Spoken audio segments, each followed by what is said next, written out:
I'm sorry. Did Stephanie Jenkins just threaten a CPS caseworker from a hospital bed on camera while calling it her 89th visit? Because this is exactly what she posted. And honestly, the logic here just packed its bags and left the chat. This matters because everything around her right now, from her daughter's seizures to the fall, to the cross-eyed concerns, to the homelessness, to the endless reports, has placed her under a microscope. And instead of staying calm, instead of acting like someone who wants to keep their kids safe and close, she is now going online to hint at violence toward the very people investigating her. And today, we are breaking down every detail. The kidney stone saga, the CPS confrontation, the threats, the timeline contradictions, the fall theory, the teacher concerns, the caseworker's explanation, the fake pain allegations, the money-making posts, and even the threats from locals planning to confront them. Let's rewind. Stephanie starts the whole situation by hopping onto Facebook to announce again that she's having a kidney stone attack for the third time this year. And the way she worded it, you can already hear the dramatic sigh through the screen. She writes, I guess I'm a kidney stone prone bitch or something. Third time this year, gotta love it. How something 1 centimeter big hurt so damn bad. She's telling everyone she feels like absolute crap. She spent 5.5 hours in the hospital. She got pain meds. She's exhausted. Blah, blah, blah. Then she tries to paint herself as someone who doesn't make a fuss about her own medical issues, unlike when it comes to her kids. And honestly, the moment she say that, even the hospital walls probably side-eyed her. Then she adds that she wanted to rush home because Minerva hadn't eaten, even though Drew was literally at home with the kids. Absolute crap, and I don't even care because I feel that way, so it makes sense. I've been here for 5.5 hours now. I mean, luckily they gave me some pain meds, so at least that helped. But I'm not that type to like create a fuss, or most people are just like, you gotta pull teeth when it comes to the medical field these days, and like I get that, but like I'm just not the type, especially when it comes to myself. I'll do it for my babies, but I really want to get back to my babies right now. Minerva needs to eat. I'm glad that she's on more solids right now because at least she has food options. But she's gonna... Like, ma'am, are we pretending he doesn't know how to use a spoon? What are we doing here? She also claims she'll be in the ER all day because doctors want to remove the kidney stone. So now we're supposed to believe she is in unbearable pain, third time this year, ready for a full medical procedure, but somehow still has the energy for Facebook monologues. And that's when things stop making sense, because nothing in her timeline is lining up with reality anymore. She says her own baby spent less than 2 hours in the hospital for what she labeled multiple seizures. Meanwhile, she's okay spending a full day in the ER for her own issues. The comparison was strange, especially coming from someone who claims her child has back-to-back seizures. And the gag? CPS phoned her in the hospital, which likely means mandated reporters tipped them off. Possibly doctors worried about Minerva's fall, the cross eyes, and the seizure claims. This is where the story moves. Is Stephanie lying about having a kidney stone? I mean, for someone who supposedly is in so much pain with this kidney stone, she seems to be doing fine. Here she is in the ER, moving all around with no issue. Does she look like she's in pain to you? She recorded herself attempting to do a bun flip trick she saw in a video. And she says, if you really want to know, sometimes I just be leaving this stuff in my videos that makes me look a mess. Why? Because that's normal. Acting like you're perfect and never a weirdo is just not it. Anytime I see one of Stephanie's videos, I like to read the comments. And a lot of people think Stephanie has actually gone to the ER for pain medication. And one person is speculating that she's trying to get ahead of CPS in case they rug test her.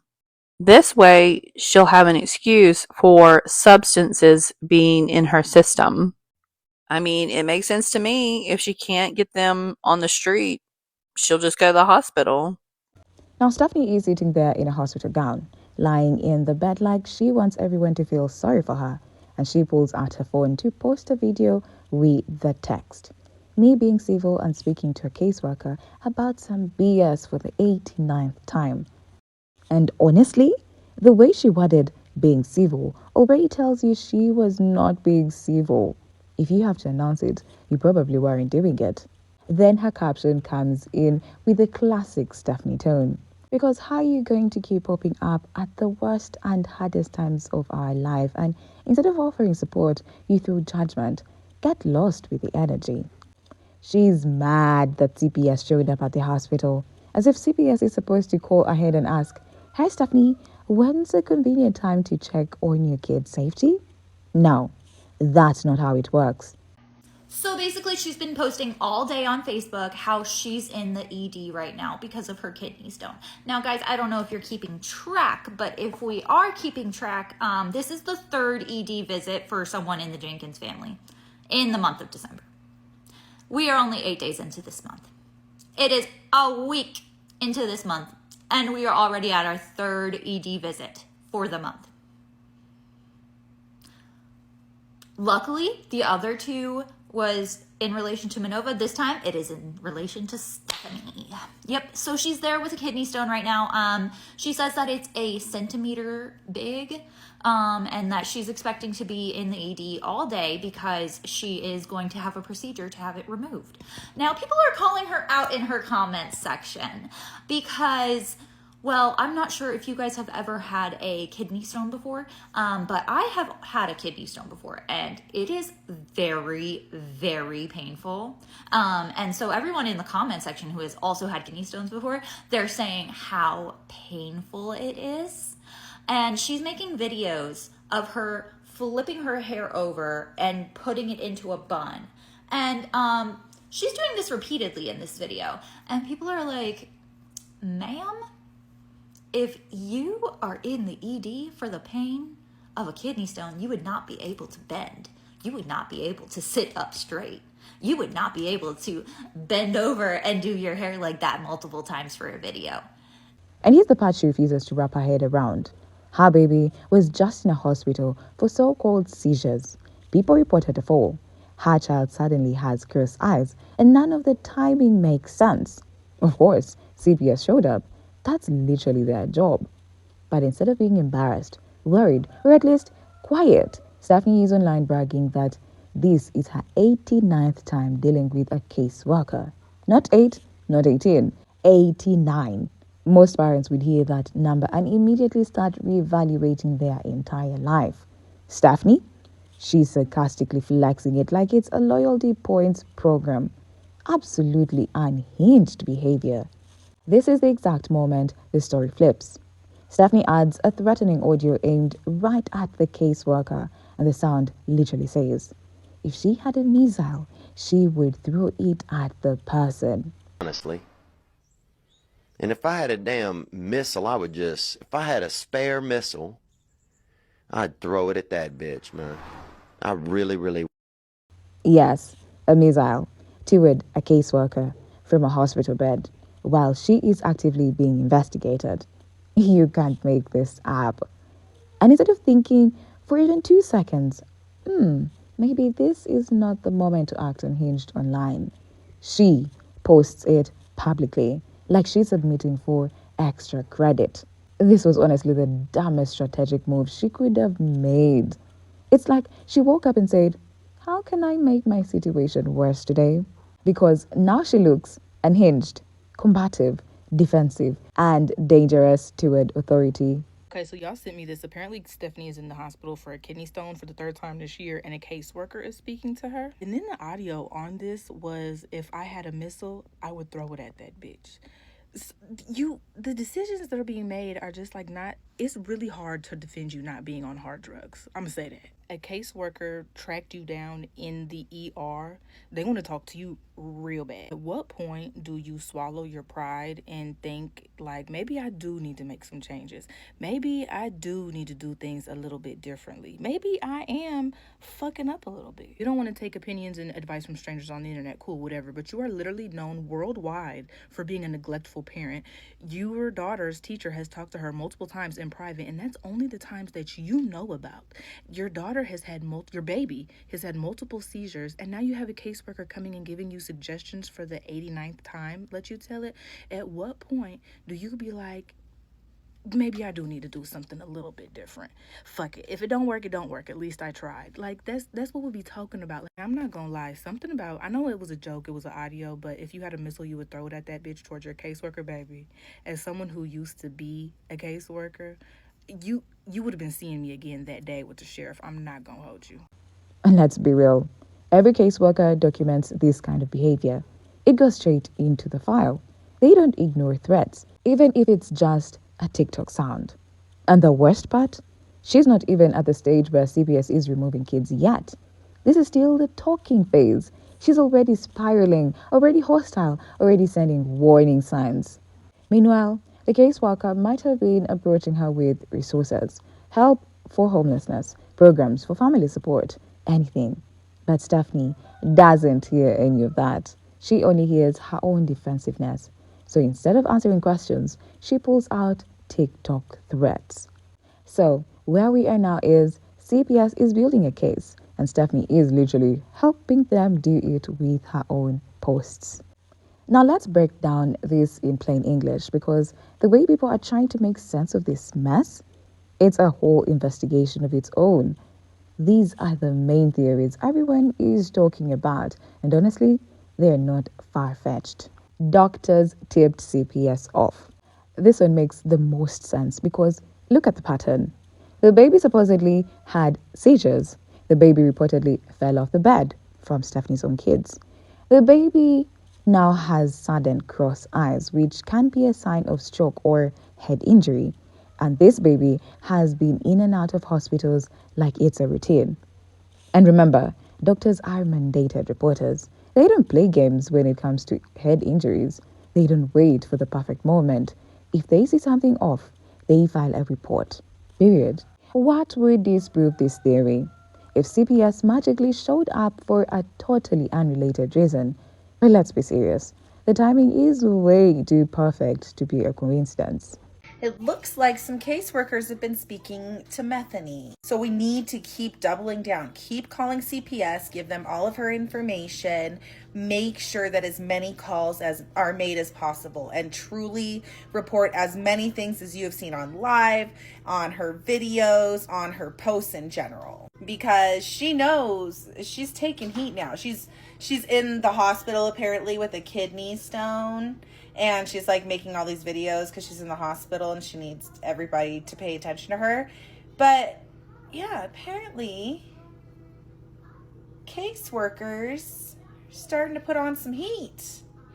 We have to get these kids to a safer environment, get them away from her, and get her to where she truly needs to be, which is behind bars. Oh, and also people are speculating that Methany is faking this kidney stone because they said when they had, like, there are people who are like, I've had kidney stones. I literally couldn't even move. I know when I had a kidney infection, I was like, I thought my life was over. I could not physically move. So, like, but she's like, just like making these videos about like, oh, I'm whipping my hair and trying to do this viral and da da da da. So people are speculating that she went into the hospital to try to gain access to narcotics. So that way, like the drug tests like seem normal and like, oh no, I'm supposed to be on these because like it's, you know, it's my pills, which would be very genius on her part with there being a caseworker asking her what the fuck's going on. Daphne exaggerated the kidney stone situation. A lot of viewers were side-eyeing her whole kidney stone storyline, and they had reasons. She was flipping her head around trying to do the hair trend. She was moving around with zero struggle. She was cheerful. She was joking online like she was at branch, not the ER. People started saying, sorry, but kidney stone pain is worse than childbirth. Nobody looks that comfortable. And honestly, the comparison had people thinking. Then you have another group who thinks she went to the ER to get pain meds, not for the stones, but to mask drug use by saying the meds came from the hospital. But here's the part I have to be fair about. Hospitals don't just hand out narcotics because you look like you're in pain. They check, they test, they confirm. So if she got medication, they clearly found something. Still, the way she was dancing around on camera, it didn't match the vibes of someone with a 1 centimeter stone cutting through their insides. She used the hospital moment for money. This one, it's giving obvious. Facebook is paying creators double for engagement now. And suddenly, Stephanie's posting every 5 minutes on Facebook instead of TikTok. Every rant, every hospital gown selfie, every pray for me update, every messy caption. All of it equals money. What would disprove this? If she stopped posting during a crisis. But she doesn't. She actually posts more when things are messy. So yes, plain English, it looks like she is monetizing chaos. CPS scrutiny is increasing. At this point, CPS tracking her down in the hospital isn't some random coincidence. It means the case is very active. And according to a social worker who commented online, CPS can remove a child without any warning at all if there is even a hint that the baby might have a brain injury. So imagine being in that position and still choosing to threaten the caseworker. It's almost like she's speedrunning her own downfall. Then you have someone telling that same social worker, this case is too public. CPS must know everyone is watching them. And the social worker replies with two possible reasons why things might look slow. The county might not accept social media as evidence, or the caseworker might be offline or just doesn't treat social media as reliable. And honestly, both make sense. The system moves slow, even when the internet is already on fire. And let's not forget the teacher situation. Even her daughter's teacher has reportedly pulled her aside multiple times to talk about concerns. A normal parent would be terrified. Stephanie, she attacked the teacher online too, like clockwork. These reports about her parenting aren't new. They have been stacked up for months, like unpaid bills waiting at the door. Then, she's still in the ER, posting videos of her FaceTiming her kids. Caption says, my handsome boy's sweet reaction to FaceTiming mama before my procedure. I love being a mama. And she posts this to the same internet that already watched her baby fall off the bed. The same internet that's been documenting every red flag. It's like she thinks one cute FaceTime moment cancels out months of negligence. Now here's where things get even messier. Some people online are talking about physically going to the Jenkins motel to confront Stephanie and Drew. And listen, I get the frustration. I get that people feel like CPS is moving slow. But showing up in person? No, that's not saving these kids. That's adding trauma on top of trauma. This sort of confrontation won't fix anything. It will only make the situation worse and put the kids in even more danger. So where we are now is the pressure is coming from every direction. CPS, viewers, mandated reporters, teachers, even locals. And Stephanie is still online posting threats, contradictions, and excuses instead of actually fixing what matters. My verdict. Stephanie isn't seeing the danger she's creating for herself and her kids. Her reactions, the threats, the defensiveness, the online rants, none of it helps her. And every time she posts, she gives CPS more material to work with. The biggest question now is, do you think CPS will step in sooner rather than later? Let me know your thoughts in the comments. Like and subscribe if you want updates because this case, it's moving fast and it's getting serious.